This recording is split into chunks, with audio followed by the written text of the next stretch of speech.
زبور 103۔ اے میری جان خداوند کو مبارک کہہ، اور جو کچھ مجھ میں ہے اس کے قدوس نام کو مبارک کہے۔ اے میری جان خداوند کو مبارک کہہ، اور اس کی کسی نعمت کو فراموش نہ کر۔ وہ تیری ساری بدکاری کو بخشتا ہے، وہ تجھے تمام بیماریوں سے شفا دیتا ہے، وہ تیری جان کو ہلاکت سے بچاتا ہے، وہ تیرے سر پر شفقت و رحمت کا تاج رکھتا ہے، وہ تجھے عمر بھر اچھی اچھی چیزوں سے آسودہ کرتا ہے۔ تو عقاب کی مانند از سر نو جوان ہوتا ہے۔ خداوند سب مظلوموں کے لیے صداقت اور عدل کے کام کرتا ہے۔ اس نے اپنی راہیں موسیٰ پر اور اپنے کام بنی اسرائیل پر ظاہر کیے۔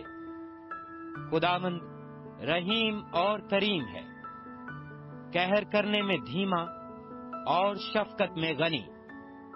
وہ سدا جھڑکتا نہ رہے گا، وہ ہمیشہ غضبناک نہ رہے گا۔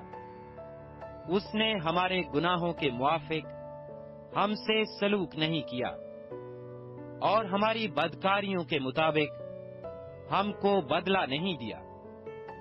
کیونکہ جس قدر آسمان زمین سے بلند ہے، اسی قدر اس کی شفقت ان پر ہے جو اس سے ڈرتے ہیں۔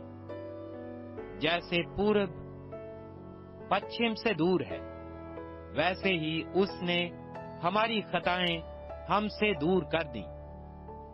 جیسے باپ اپنے بیٹوں پر ترس کھاتا ہے، ویسے ہی خداوند ان پر جو اس سے ڈرتے ہیں ترس کھاتا ہے، کیونکہ وہ ہماری سرشست سے واقف ہے۔ اسے یاد ہے کہ ہم خاک ہیں، انسان کی عمر تو گھاس کی مانند ہے، وہ جنگلی پھول کی طرح کھلتا ہے کہ ہوا اس پر چلی اور وہ نہیں، اور اس کی جگہ اسے پھر نہ دکھے گی۔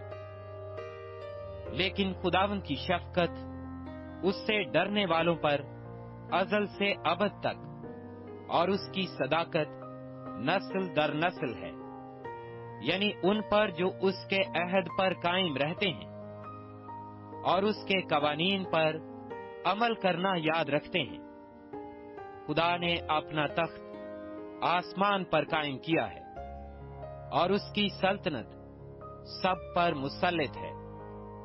اے خداوند کے فرشتوں، اس کو مبارک کہو، تم جو زور میں بڑھ کر ہو اور اس کے کلام کی آواز سن کر اس پر عمل کرتے ہو۔ اے خداوند کے لشکرو، سب اس کو مبارک کہو، تم جو اس کے خادم ہو اور اس کی مرضی بجا لاتے ہو۔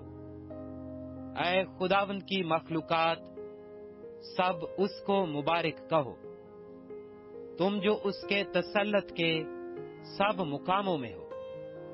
اے میری جان، تو خداوند کو مبارک کہہ۔